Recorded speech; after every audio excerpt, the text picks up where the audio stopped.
Boruto sudah ada di desa Konoha.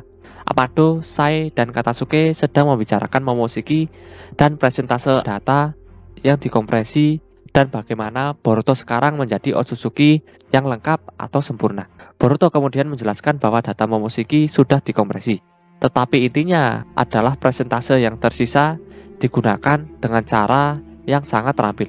Hal ini merujuk pada Momoshiki menggunakan data yang tersisa untuk menyelamatkan nyawa Boruto. Kawaki yang tidak sadar muncul di tempat tidur tepat di sebelah Sumire.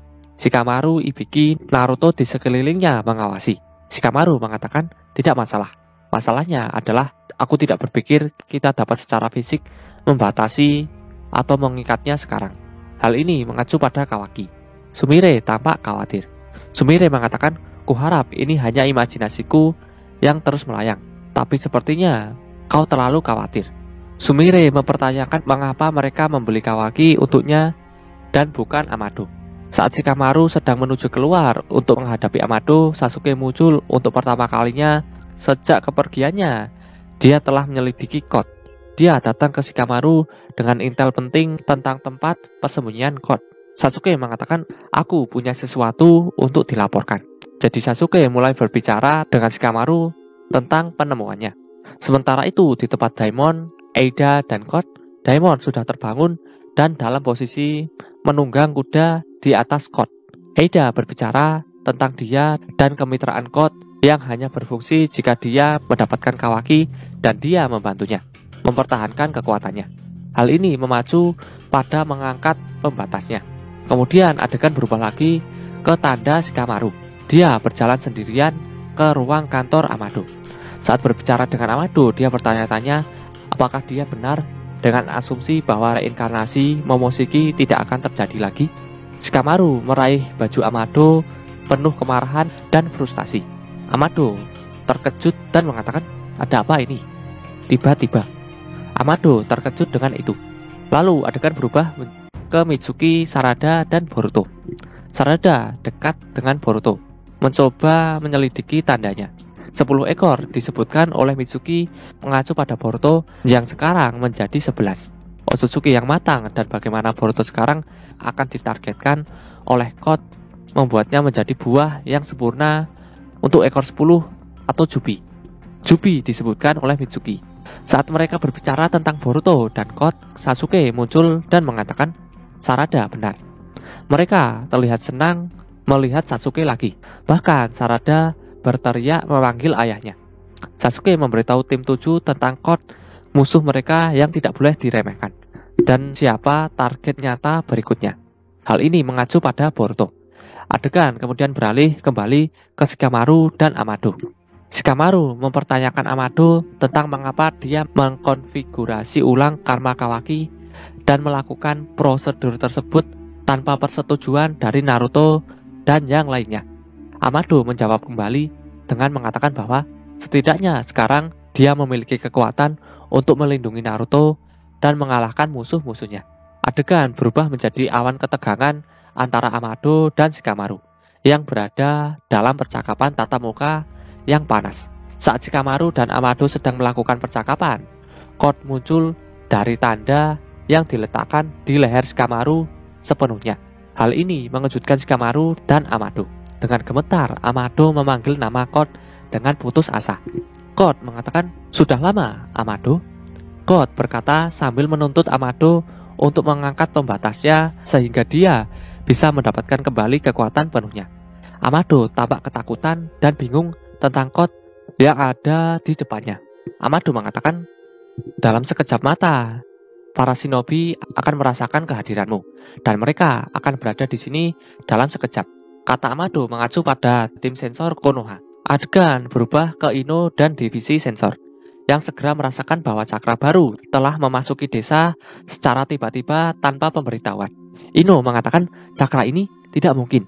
Ini adalah Code di dalam lab Amado. Dan Shikamaru melakukan kontak sensorik. Shikamaru menggunakan jutsu khasnya, Kagemane no Jutsu atau jutsu pengikat bayangan. Hal ini dilakukan Shikamaru untuk menahan Code yang terkejut sekarang.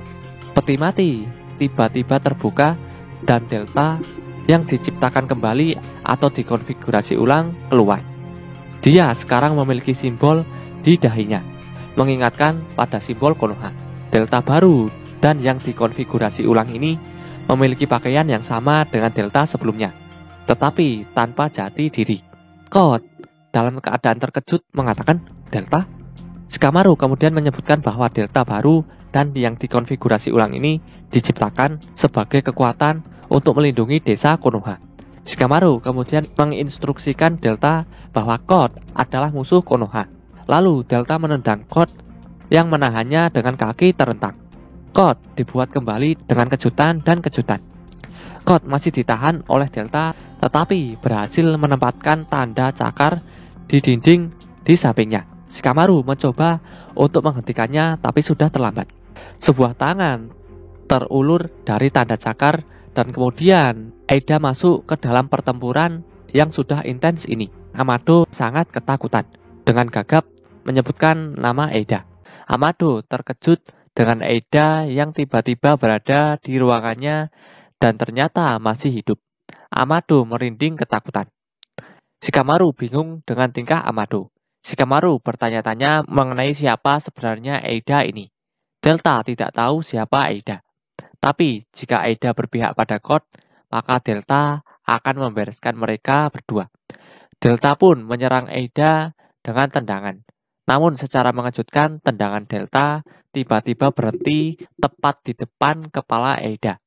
Eida juga menghentikan cengkraman kaki kanan Delta yang mencengkram tubuh Code.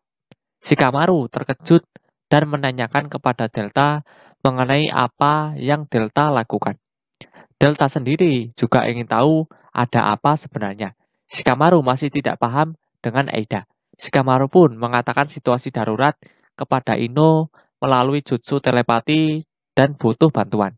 Sementara itu di tempat Sasuke dan Boruto, Sasuke meminta maaf kepada Boruto karena menghentikan amukan Momoshiki adalah kewajiban Sasuke sebagai guru Boruto. Sasuke ada di sana saat Boruto membutuhkan Sasuke. Dan Kawaki juga harus mengambil peran yang berat. Desa Konoha tidak butuh membenci siapapun kecuali Sasuke. Boruto mengatakan bahwa Kawaki melakukannya karena Boruto dan Kawaki adalah saudara. Boruto lalu berniat mengembalikan ikat kepala Sasuke dan berterima kasih kepada Sasuke. Bagi Boruto, ikat kepala itu membantu membulatkan tekadnya. Sasuke pun memberikan ikat kepala itu jika itu berguna bagi Boruto. Boruto sangat berterima kasih dan akan menjaganya seumur hidupnya. Boruto lalu memakai ikat kepala Sasuke. Sasuke mengatakan bahwa mungkin akulah yang selanjutnya harus menunjukkan tekadnya. Di sisi lain, Sarada dan Mitsuki sedang memantau Boruto dan Sasuke. Sarada penasaran dengan apa yang dibicarakan Boruto dan Sasuke. Mitsuki mengatakan kalau situasi berjalan buruk, Boruto pasti mati. Master Sasuke pasti merasa bersalah sebagai gurunya. Aku sendiri juga. Bahkan sekarang pun saat aku memikirkan kalau Boruto bisa saja mati tanpa aku di sana untuk membantunya. Itu masih membuatku merinding. Dan anggap saja ada seseorang yang sungguh akan membunuh Boruto. Aku tak tahu apa yang akan kulakukan pada orang itu. Maaf, aku baru sadar kalau itu kedengarannya tidak mengenakan. Sarada mengatakan, aku benar-benar syok soal semua hal yang terjadi padanya. Dan aku sangat bersyukur dia bisa selamat. Tapi di tengah hal itu, aku mulai merasa semakin marah. Kau tahu, maksudku itu bukan salahnya. Aku tahu itu. Dia tak bisa mencegah semua ini terjadi. Tapi tetap saja, apa kita sungguh tak berguna? Kau tahu, aku ingin membantu dirinya lebih dari ini. Sebenarnya aku marah pada diriku sendiri. Mitsuki menanyakan kepada Sarada bahwa, jadi kau memang suka pada Boruto? Setelah mendengar pertanyaan Mitsuki, Sarada merasa malu dan tidak mengakuinya. Mitsuki lalu mengatakan kepada Sarada bahwa kita harus jadi lebih kuat demi menghadapi Otsutsuki. Sarada mengatakan, itu sudah jelas. Karena jika tidak, aku tak layak menjadi Hokage. Sementara itu di rumah sakit, Kawaki terbangun.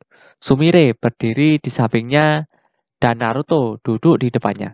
Ini membuat Kawaki ingat saat dirinya dan Naruto pertama kali bertemu. Naruto menyuruh Sumire untuk pergi sebentar karena Naruto ingin bicara berdua saja dengan Kawaki. Kawaki menanyakan kepada Naruto, "Kau tak akan menghukumku karena membunuh Boruto?" Sumire pun terkejut mendengar perkataan Kawaki. Naruto mengatakan kepada Kawaki, "Tenanglah, Boruto baik-baik saja. Kekuatan karmanya telah menyelamatkan nyawanya. Ceritanya panjang, tapi dia masih hidup. Kalau kau tak di sana, kita semua mungkin sudah mati. Aku tak mengatakan ini hanya karena Boruto baik-baik saja. Tapi aku bersyukur. Boruto juga merasakan hal sama. Dia bilang, kau mengambil peran yang menyakitkan. Kau sudah pernah mengatakan ini, Kawaki. Tapi tempatmu adalah di sini, di Konoha. Tidak dimanapun lagi. Semua orang di Konoha adalah keluarga bagiku, termasuk dirimu." Saat Naruto berbicara dengan Kawaki, Ino tiba-tiba memanggil Naruto lewat jutsu telepati klan Yamanaka. Ino memberitahu bahwa musuh menyerang di lab 3.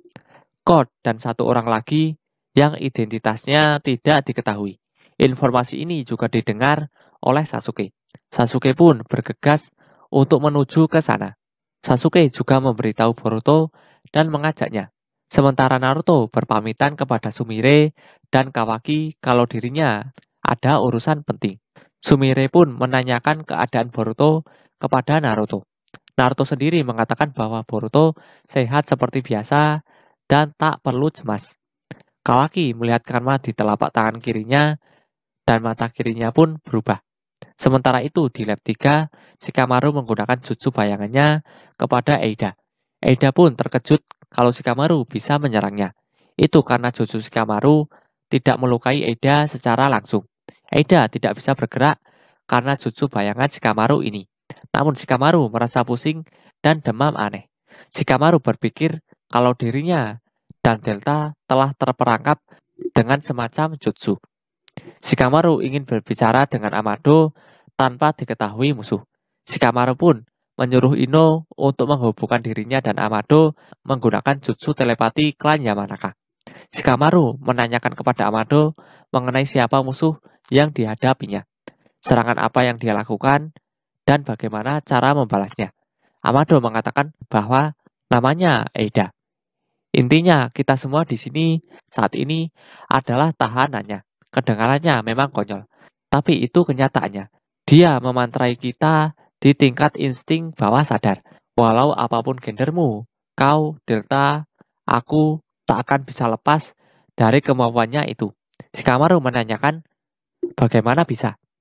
Amado menjawab, pusing, vertigo, demam, kesalahan pengambilan keputusan, kaku otot, dari ketegangan berlebihan. Masing-masing organ mengalami gejala yang berbeda. Tipe simple seperti Delta akan langsung terpesona. Shikamaru menanyakan bagaimana kita menghadapinya. Amado menjawab, tidak bisa. Setelah kau menjadi tahanannya, maka berakhir sudah. Eida sendiri tidak bisa mengendalikan kemampuannya ini. Dan efeknya akan bertahan hingga dia mati. Shikamaru mengatakan, hingga dia mati, jadi caranya sangat simpel. Amado mengatakan, kalau begitu coba saja. Kau akan lihat sendiri betapa percumanya melawan dia. Jutsu bayangan Shikamaru tidak akan bertahan lama. Dan Shikamaru sendiri hampir tidak bisa menahannya. Tubuh Shikamaru tidak bisa bergerak dan kunai yang ada di tangannya pun lepas. Melalui telepati klan Yamanaka, Amado mengatakan kepada Shikamaru, sudah kubilang percuma saja. Walaupun kau berpikir ingin membunuhnya, instingmu akan menolak pikiranmu itu. Berhentilah melawannya, jika tidak, pikiranmu akan rusak. Jutsu bayangan Shikamaru yang mengikat Code dan Eida pun lepas. Dalam hati, Shikamaru mengatakan, aku tak percaya. Bahkan Naruto dan Sasuke tak akan bisa apa-apa melawan kemampuan ini. Malahan, mereka akan lebih dalam bahaya karena Code yang menginginkan mereka mati. Shikamaru pun bingung mengenai apa yang harus dirinya lakukan. Kemudian, Code mencengkram tangan kanan Amado dan menusuk dada Amado di bagian kiri dengan tangan cakarnya. Amado berteriak kesakitan. Shikamaru pun mengingat perkataan Amado bahwa Amado bukanlah seorang profesional. Amado akan menyerah dengan mudah jika dipaksa melepaskan pembatas kekuatan milik Code. Shikamaru lalu menanyakan kepada Eida, Eida, apa motifmu?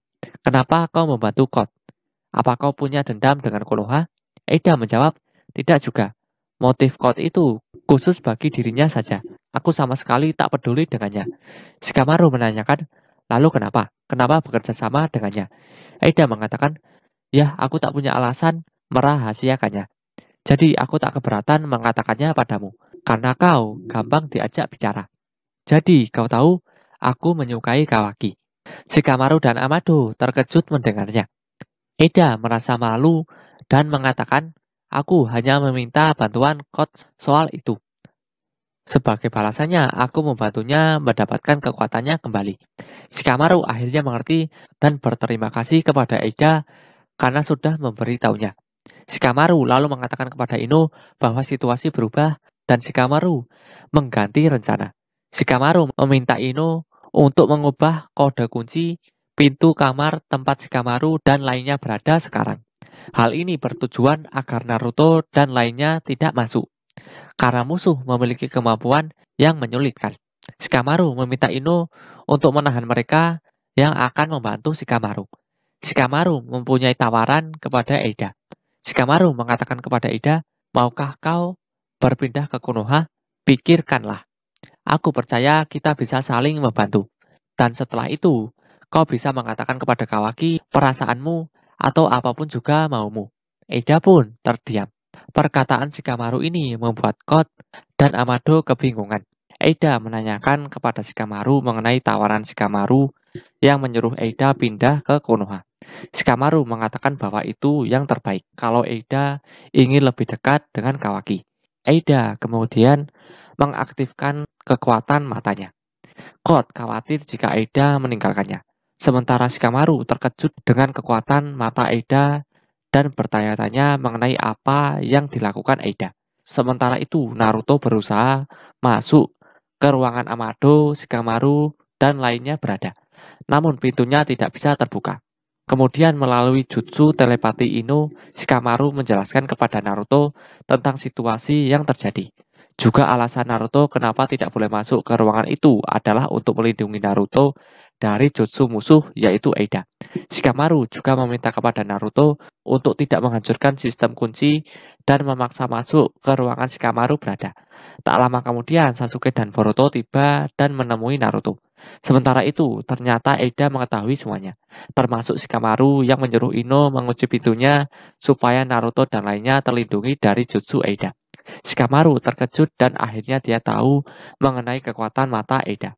Amado kemudian menjelaskan kekuatan mata Eida kepada Shikamaru melalui jutsu telepati klan Yamanaka. Kekuatan mata Eida disebut Senrigan. Eida bisa melihat semua hal yang terjadi di dunia. Dia bisa melihat masa lalu, namun tidak bisa melihat masa depan. Artinya, Shikamaru tidak bisa menyembunyikan apapun dari Eida. Shikamaru lalu beranggapan kalau jutsu Eida tidak bisa menguping pembicaraan melalui telepati milik Ino.